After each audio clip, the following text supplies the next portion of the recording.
what's up guys? Welcome na naman po sa ating panibagong adventure. Tulad ng last episode ay dito na naman kami magdadive sa Tungatok Cliff dahil mag-full food trip daw kami. Maganda kasi ang pwesto dito, mahirap nga lang ang daan. Sama natin guys, si Takloy, si Bro guys, si Master Jason, nakasabay natin ulit, si Windel. Meron pa tayong kasama sa likod, si Namarino at si Butoy. Subukan natin yung yellow light. Malinaw ba?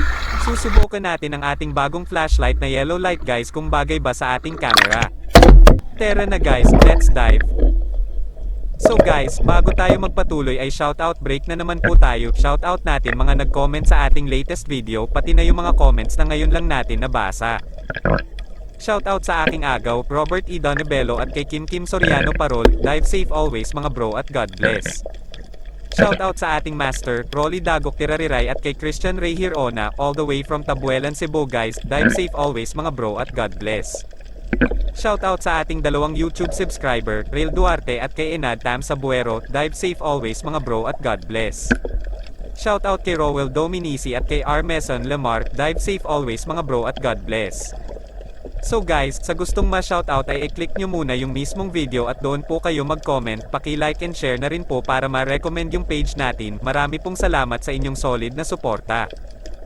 Malabo na naman yung tubig guys, madalas kasing umulan at medyo maalon pa dito sa unahan kaya di natin masyadong makita yung mga kasamahan natin. Lumipat tayo dito sa tabi at nandito pala si Takloy kaya nanusok na lang tayo ng mga baga-baga para masigurado yung pang food trip natin. Sinubukan din natin ang ating yellow light dito at nahirapan pa tayo sa pagtusok guys dahil napakarami ng bato at malakas pa yung rubber natin. Sa kakaiwas natin ng mga bato ay napakarami tuloy nating sablay at yung iba ay nadaplisan lang.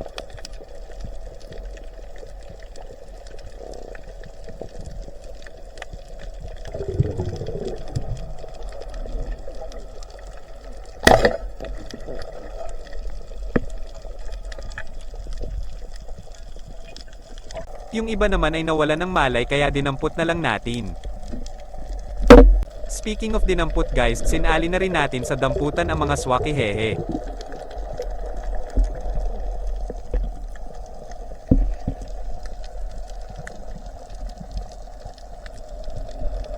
Nakawala pa siya guys, pero dahil sa laki ng shaft natin di rin niya kinaya ang tama niya. May kalalagyan talaga ang mga isda kapag tinamaan ng ating secret weapon.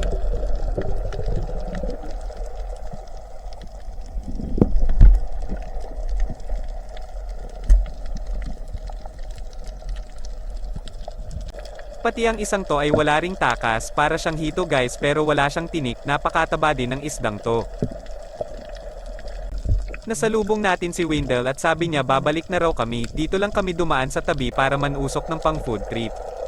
Ngayon lang ako nakakita ng ipos-ipos na napakailap sa gabi guys, na pagkamalan ko pang danggit na trauma na siguro siya at ayaw niyang malagay sa kaldero.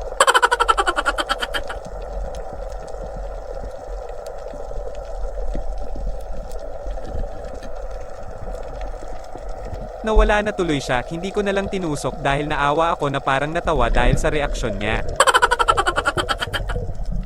Napakalakas talaga ng ating secret weapon guys, kahit daplis lang ay iniinda talaga ng mga isda na para bang may lason ito hehe. Ito rin guys na daplisan lang din at ramdam niya yung tama niya. Kaya sa segundahan natin para wala na siyang maramdaman.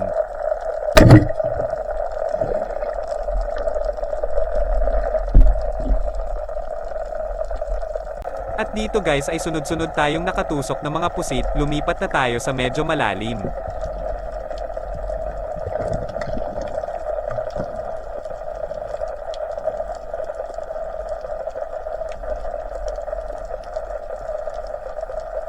Hindi muna natin ginamit ang yellow light dahil mahirap makita yung ilalim at itong white light muna ang ginamit natin at may natusok pa tayong pusit na nakatira sa laot.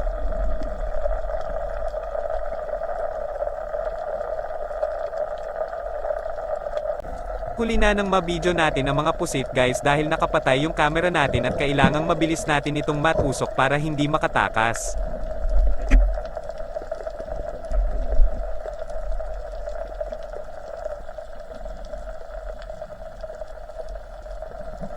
Ibibidyo lang sana natin itong maliit pero natukso tayo kaya tinusok na rin natin.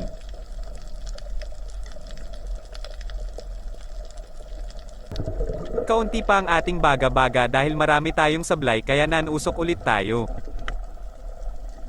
At nakadali pa tayo ng panghuling pusit.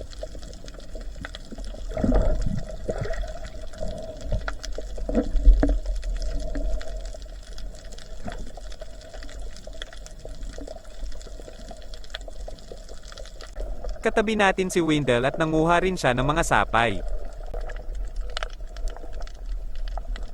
Paahon na tayo guys at tutusok sana tayo ng mga needlefish pero napakanipis pa nila kaya mahirap tamaan. Andoon na mga kasamahan natin. Ito lang nakayanin natin guys, ifo-food trip natin yung mga isda at yung pusit naman ay iuwi natin. Malaki naman yung pusit ni Butoy at nanusok rin siya ng mga baga-baga.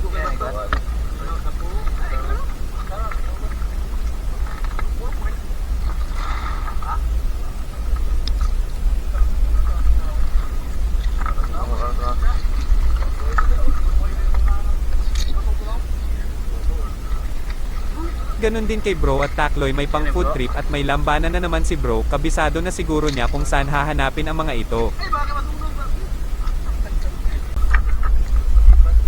Kaunti lang din kay Marino, malabo kasi ang tubig sa unahan guys kaya hindi sumampo yung mga isda at andoon sa ilalim ng konti. Pero may malaking bagulan na naman si Master Jessen. Kung natatandaan nyo noong nakaraang episode ay may malaking bagulan din siya na aabot kasi niya yung part sa ibaba ng kontil na pinagtataguan ng mga malalaking isda.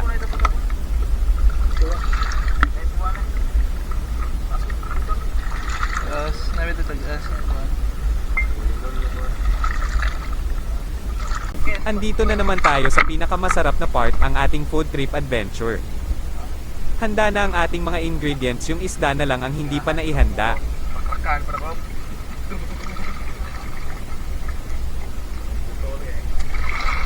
Kaunti lang mga isda namin ngayon dahil kaunti lang din kaming kakain. Kahit maliliit lang mga isda namin guys, sariwa naman ang mga ito at mas masarap kumpara sa mga isda na nailagay na sa freezer.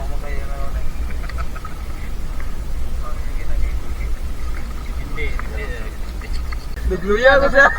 Nagluya ko siya tulad na. Habang abala sila sa paglilinis ay dito naman ako nakababad sa tubig, ako ang taga-ilaw habang nagbibideo.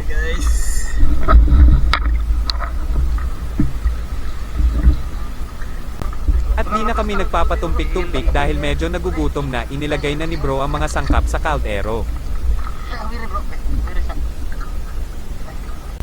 Pagkatapos linisan ng mga isda isinunod namin ang mga pinagparasan. Nako bro, pakibilisan naman at sabik na kaming humigop ng sabaw hehe.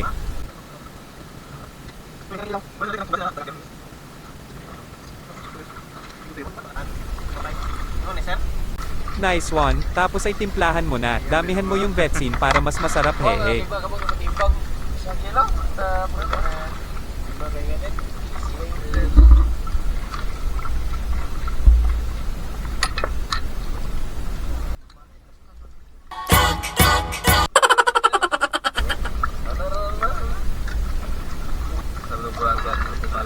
Ayan, ayos na. Pagkatapos ay isunod mo naman yung kinilaw, kamayan mo muna para mas lalo pang sumarap.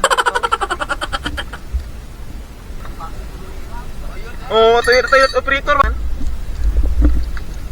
Mukhang masarap yung kinilaw natin ngayon guys, may tabon-tabon kasi tayo o sa English, cover. Bagawa ka sa'yo pag hindi ko yawa. Uyon siguro. Di man.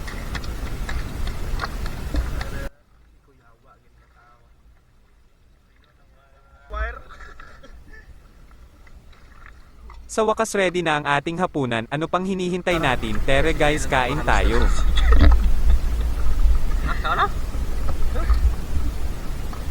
Mura ko karang nyawan ato. Ngit-ngit.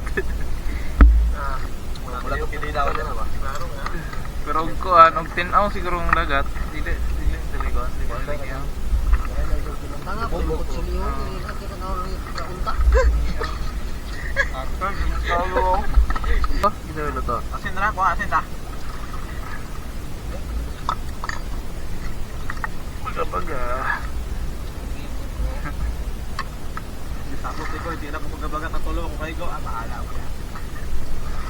Pero nga, tayo lugoy kayo. Kusog pa ng guma. Tok na nga yung bato lagi. Ano, nahidumdal ka na ako nabubo. Naku may istorya, may ginang bato. May ginang bato. Tapos, nalugoy ba?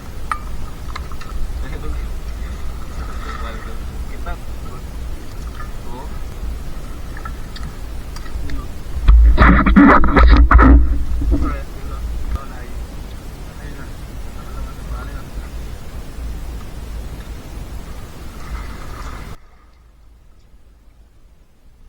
Susubukan sana natin itong swaki pero maliit pala ang laman niya, may mga season din na matataba yung laman nila, hindi tayo nakatiming. At busog na kami guys, ito na naman yung pinakamahirap na part, ang umakyat sa bangin na mabigat ang tiyan hehe. Salamat at sinamahan nyo na naman kami hanggang sa dulo ng ating adventure, sana ay nag-enjoy kayo sa panonood, sa pangalan ng Pandan Spearos, kami po ay taos pusong nagpapasalamat sa inyong walang sawang suporta, paki-react, comment at share na rin para mas marami pa tayong maabot at magawa ng mga videos, hanggang sa muli, paalam.